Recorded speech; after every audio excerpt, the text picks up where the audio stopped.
Ok, samedi 16 février 2019, acte 14 du mouvement des Gilets jaunes et je suis avec...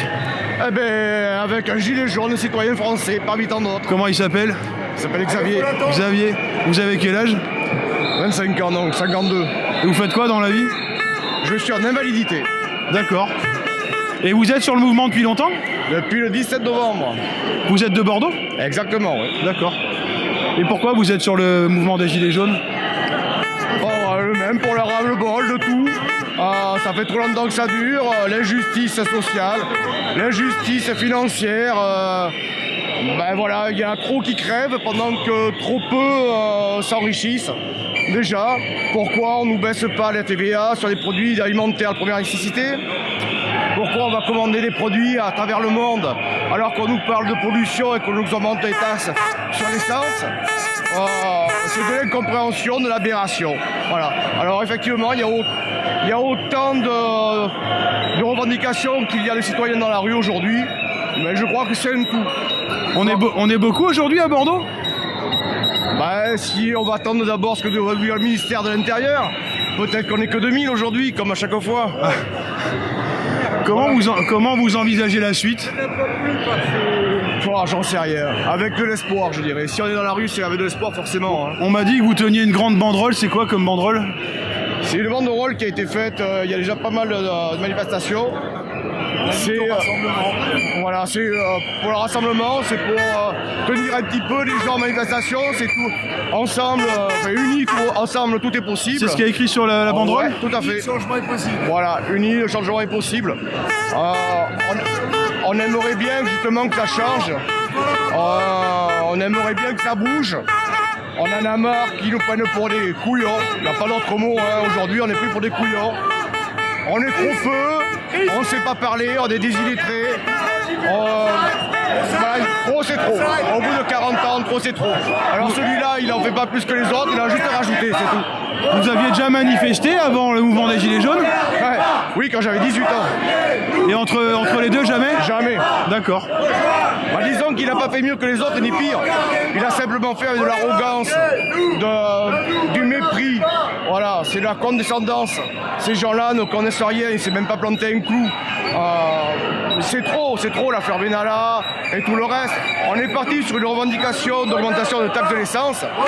Ça a uni les gens, ça fait 40 ans qu'ils nous désunissent. Ça fait 40 ans qu'ils nous mettent à petits groupes. On est divisés. Aujourd'hui, j'espère qu'on va se remettre tous ensemble et repartir sur de bonnes bases. Là, demain, ça fera 3 mois que le mouvement a commencé. J'ai l'impression qu'il y a une certaine unité quand même. Il y a toujours une unité. Là où elle est plus, c'est simplement à travers les médias, à travers les politiques. Nous, on est toujours là. C'est très bien que vous soyez là d'ailleurs vous-même. J'invite tous les médias à descendre, à monter enfin la vérité. Montrer qu'on est vraiment là. On est toujours là. Et on sera encore là demain. Et samedi prochain, qui viennent. Demain, il y a un rassemblement, je crois, pour l'anniversaire du mouvement, pour les 3 mois. Vous êtes au courant? Alors demain, il y a plusieurs rassemblements. Il y a Blaye, par exemple, la CCNL de Blaye, où il y a un grand pique-nique Gilets jaunes qui est organisé. D'ailleurs, j'aime pas ce terme Gilets jaunes. C'est une marque qu'on nous a mis. En fait, le gilet, on nous l'a imposé. On nous a imposé le gilet dans des voitures. C'était une directive européenne. Voilà. Donc maintenant, ils l'ont. Hein. Alors, on est des citoyens simplement qui... Vous portez un gilet, vous? Bien sûr. Ouais. Alors, ce gilet, c'est simplement un signe de détresse, comme il doit être entrepris quand on est en panne avec sa voiture. Mais aujourd'hui, on l'a sur le dos parce qu'on est en détresse. C'est réellement ça, on est en détresse. Et donc demain, il y a un rendez-vous à Blaye. Et vous connaissez d'autres rendez-vous aussi? Vous savez s'il y en a à Bordeaux ou ailleurs? Je sais pas s'il y en a pas à Sainte-Eulalie, il y en a un dans le Médoc, alors je sais plus trop où. Le problème, voilà, c'est ça aussi, c'est l'information. Pour l'instant, ça fait 2 mois, 3 mois, ça va peut-être 4 mois. Et c'est difficile à se structurer, c'est difficile à aller de l'avant, à faire apparaître ce qu'on veut faire. Là, en ce moment, on est en train, justement, en Gironde, de monter des collectifs. Vous aimeriez que ça se structure? C'est en train. D'accord. On monte justement des collectifs. Vous-même, vous faites partie d'un collectif? Tout à fait. Lequel? Celui de Saint-Médard-en-Jalles. D'accord. Ça s'appelle comment? Le collectif de Saint-Médard-en-Jalles. D'accord, ok. On peut vous trouver sur Internet. Bien sûr, bien sûr. Donc on a divisé la Gironde par les 12 circonscriptions qui s'y trouvent.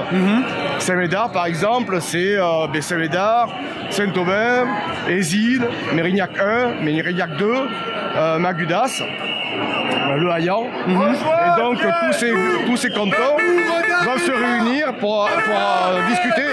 Donc on a une salle, on a une fois par semaine une réunion, on discute tous ensemble au même niveau d'une éducation nationale ou départementale. On a tous une question, enfin, on va discuter d'éducation nationale ou départementale. Ouais. Ça sera mis au vote à la fin de la réunion. D'accord. Et tout ça remonte au collectif central qui réunit tous les votes qu'il y a eu en Gironde. C'est qui le collectif central? Eh bien, c'est justement tous les collectifs locaux qui se réunissent. Ok. Il n'y a pas de dirigeants, il n'y a pas de... simplement des organisateurs, parce qu'il faut bien l'organiser. Et tous au même point. Là, il y a beaucoup de gens qui m'ont parlé de processus constituant. Ça vous inspire quelque chose? Je ne sais pas. Moi, je pense qu'aujourd'hui, la seule chose qui m'inspire, c'est le dialogue entre nous. Je ne crois plus en politique, mais vraiment plus. Je crois qu'on est tous dans le même cas. Ils peuvent nous dire ce qu'ils veulent. Donc, c'est le dialogue entre nous en premier. Et puis voilà, et puis essayer d'avancer. De toute façon, il faudra des politiques. Dire qu'on est apolitique, déjà, c'est pas vrai. On a des revendications politiques. Aujourd'hui, on se veut apartisan. C'est beaucoup plus correct de dire ça comme ça. Mais il faudra toujours des politiques. Ce qu'on souhaite, c'est des politiques qui changent un petit peu, qui soient plus ce qu'ils représentent aujourd'hui, c'est-à-dire que pour eux. Aujourd'hui, le politique ne défend que ses propres intérêts. Les lois sont faites pour eux. Ils les votent, ils les font pour eux, et plus pour nous. C'est ça le problème. Quand le Parlement a été fait, il y avait des classes, il y avait toute la France, il y avait des ouvriers, il y avait tout. Aujourd'hui, il n'y a plus personne. Aujourd'hui, il n'y a que des énarques, il n'y a que des gens. Il me semble, si je dis pas de bêtises, que du temps de la 4ème République, c'était une assemblée proportionnelle. Tout à fait. Mais aujourd'hui, c'est proportionnel dans le même sens. Ouais. Voilà. Il n'y a plus rien. Très bien. Merci, c'est Xavier, hein, oui, c'est ça. Merci Xavier. Bonne manifestation, à bientôt. De rien. Merci beaucoup à vous.